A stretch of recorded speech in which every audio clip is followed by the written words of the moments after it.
Justice, order, security. Today, these concepts are said to be guarded by one institution, prisons. But is this what prisons actually do?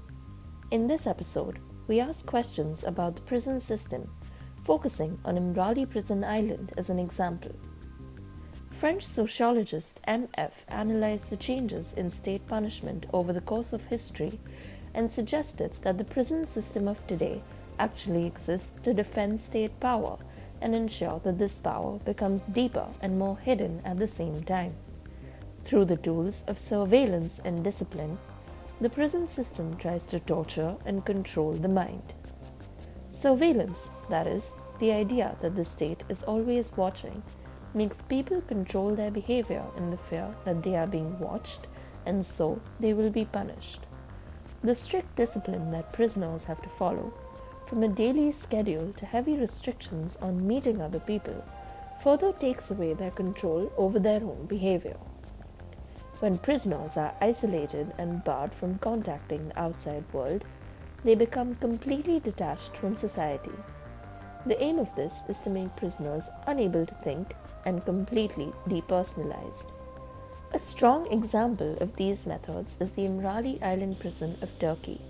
It is located on a heavily guarded island where some prisoners have been kept in total isolation for 24 years. Imrali prison even exceeds Type F prisons, in which prisoners are separated from each other in three-person cells. Imrali is even worse than that. It uses the method of total isolation, complete isolation. This means no visits from family, no lawyers. Of course, this is against the human rights and prison laws, but still, this happens on Imrali. The prison is situated in a location that is difficult to access so that the isolation of the prisoners is deepened.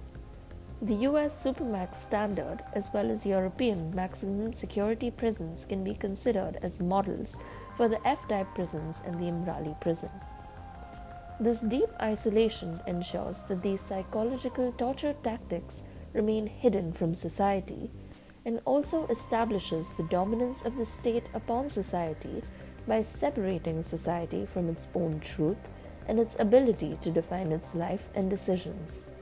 In these Turkish prisons, most of the prisoners are political prisoners who have been imprisoned for their thoughts, and so their isolation from society ensures that the dominant state ideology remains in place.